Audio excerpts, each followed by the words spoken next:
There are few actions as consequential as the impeachment of a president.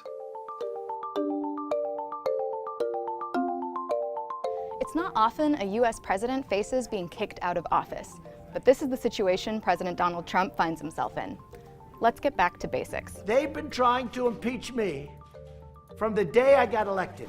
I've been going through this for 3 years. Being impeached is when charges of wrongdoing are brought against a president by the lower chamber of the U.S. Congress, called the House of Representatives. I'm announcing the House of Representatives moving forward with an official impeachment inquiry. Being impeached does not mean being removed from office, though. That's a common mistake. For that to happen, the upper chamber of Congress, the Senate, would have to convict the president after a trial. 2 presidents have been impeached before, but none have ever been removed from the White House.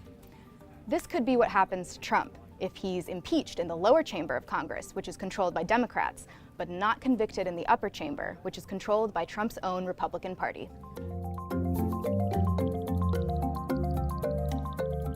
It all centres on whether Trump sought help from Ukraine to boost his chances of re-election in the 2020 presidential election. How? By pressuring Ukraine's president to investigate one of his main Democratic challengers, Joe Biden, and his son Hunter. Hunter was on the board of a Ukrainian company when his dad was US vice president. You might have heard a lot about a whistleblower reporting a phone call which claimed to show this happened. That kicked everything off, but now the inquiry has gone much further. Public hearings have begun to hear evidence from officials about whether Trump was essentially bribing Ukraine's president. My sole purpose is to provide facts as I know them about the incidents in question, as well as my views about the strategic importance of Ukraine to the United States.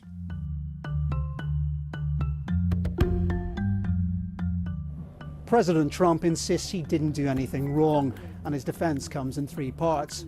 Firstly, he says there was nothing wrong with the phone call he held with Ukraine's President Zelensky. It's perfect. The call was perfect. And he says when you take a look at the transcript released by the White House, it shows there was nothing that could be interpreted as bribery or extortion. There was no quid pro quo.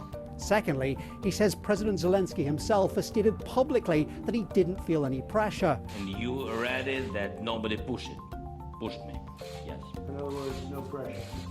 And thirdly, Republicans insist it's within a president's right to ask for an investigation into corruption, even in a foreign country, and even if it involves a political rival like Joe Biden and his family. And to your knowledge, is there any factual basis to support those allegations? None whatsoever.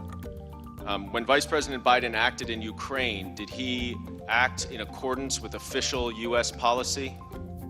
He did. They say this whole impeachment process is a personal attack on the president.